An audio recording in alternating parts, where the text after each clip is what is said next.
you still think about it. Not all the time, but enough. Maybe it's a relationship that ended years ago, and sometimes out of nowhere you'll catch yourself replaying a conversation you had with that person, word for word, as if your brain is still trying to work something out. Or maybe it's a version of yourself you haven't been in a long time, the person you were before something changed, and you catch yourself grieving that person in a way you can't quite explain to anyone else. Or maybe it's a mistake, one decision, one moment you handed something to someone, and they broke it, or you broke it yourself. And no matter how many years pass, some part of you keeps returning to that corridor, walking back down the same hall, opening the same door. People will tell you to move on, let it go, look forward, not backward. And yet, you can't, or at least it doesn't feel like you can.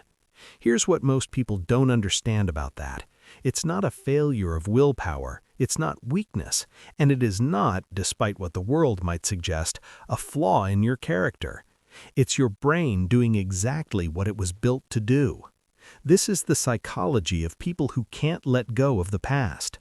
Before we go any further, there's something you should know. You are not broken. Holding on, ruminating, revisiting, replaying is not a sign of weakness. It's a sign that something mattered to you, that you are a person who feels deeply, attaches meaningfully, and processes slowly. None of those are deficiencies. They are, in many ways, the most human things about you. The brain doesn't linger on what didn't matter. It circles back to what it couldn't finish.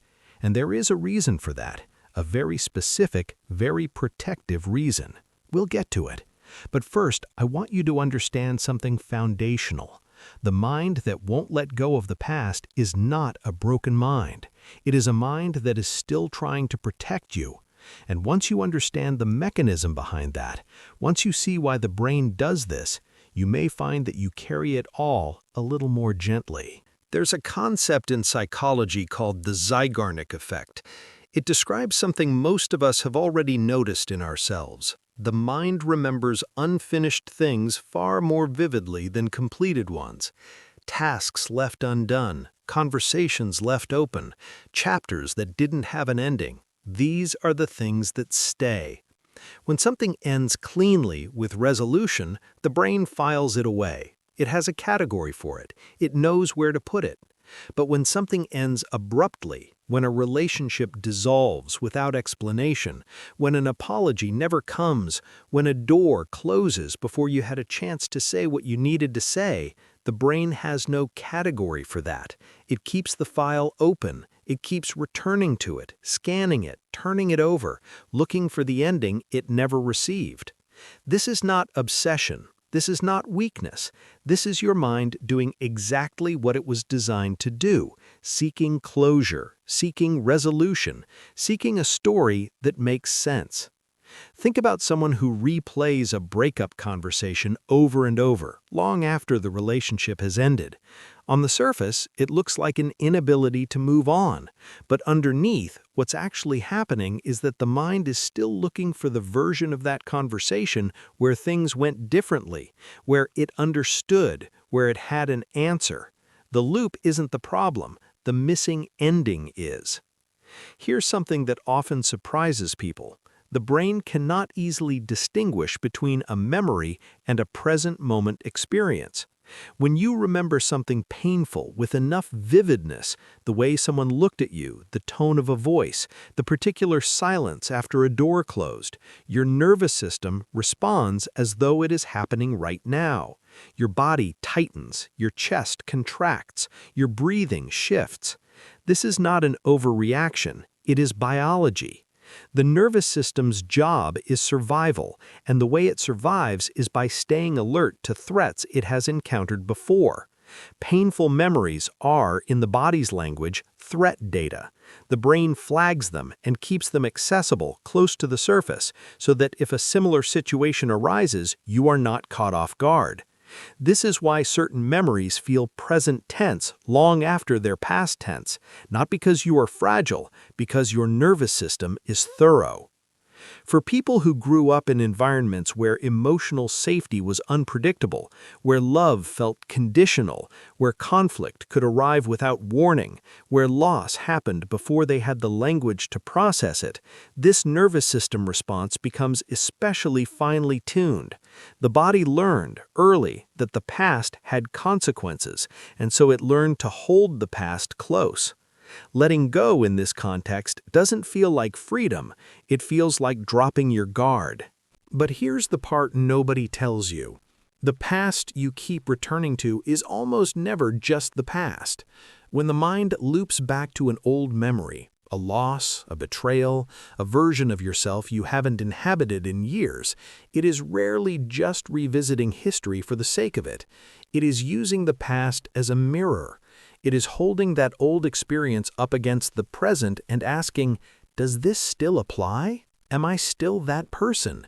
Is the world still that place? The past becomes a reference point for identity, and for people whose sense of self was shaped by something painful, that reference point becomes essential, even when it hurts. Letting go, then, can feel like more than just releasing a memory. It can feel like releasing a piece of who you are, and the brain, quite reasonably, resists that. Some people don't just miss what they've lost, they have become, in some quiet way, the person who lost it. This happens slowly, almost invisibly. A person loses a relationship that once made them feel whole, and they carry the grief of that loss so long that it begins to feel like a part of them.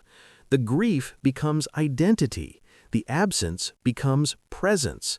Who they are now is partly defined by what happened then. It's not that they're choosing to stay there, it's that the structure of their self, the narrative they use to understand who they are and how the world works, was built around that experience. Dismantling the memory would mean dismantling part of the story.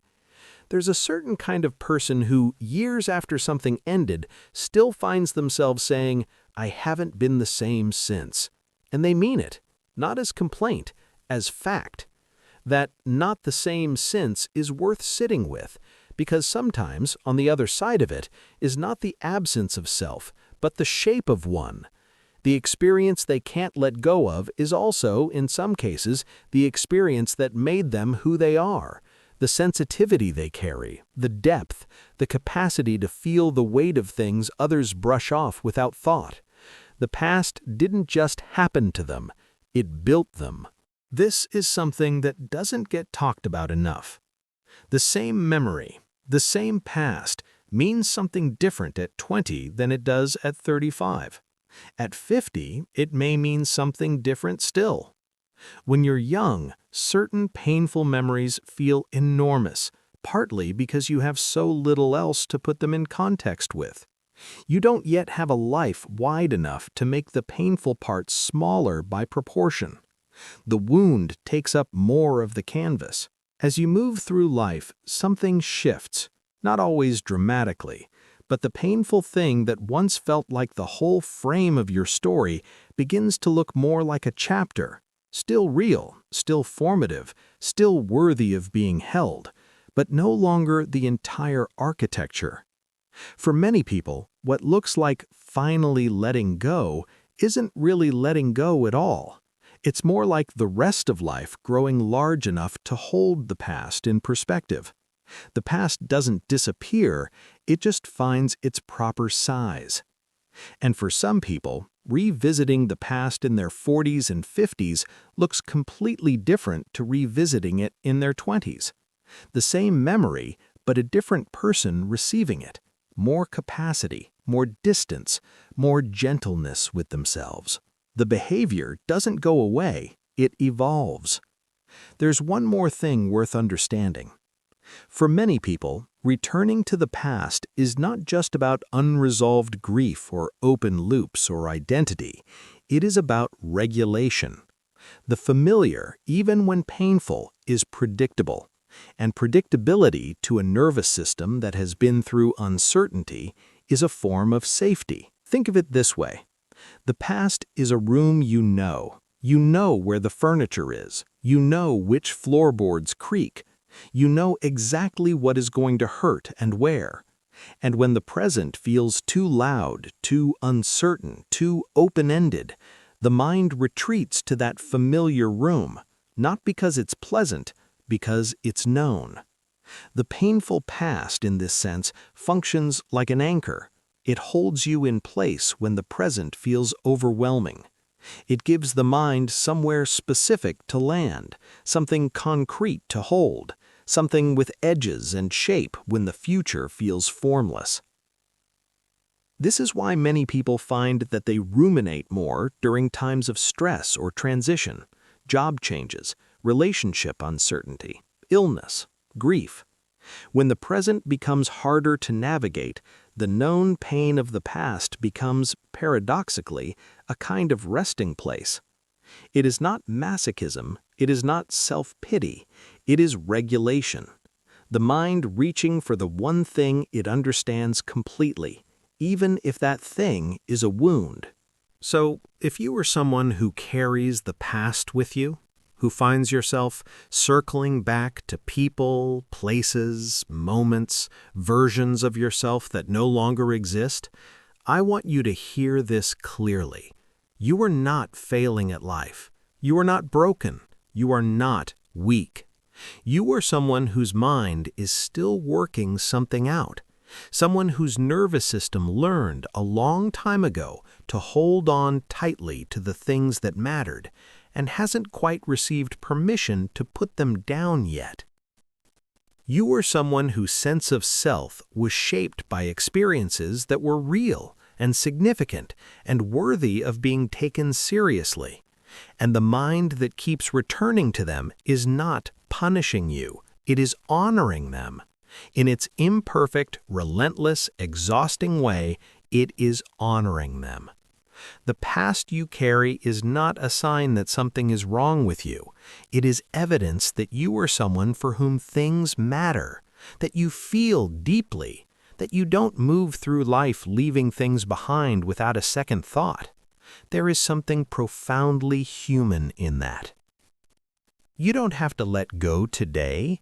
You don't have to arrive anywhere. There is no destination where the past stops being part of you, nor should there be.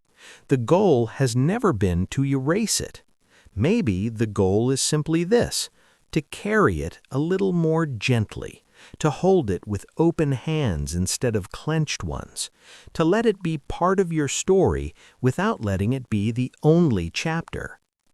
The room you keep returning to, the one with the familiar furniture and the creaking floorboards, will always be there if you need it. But you are also standing in a house with many other rooms, and some of them you haven't opened yet.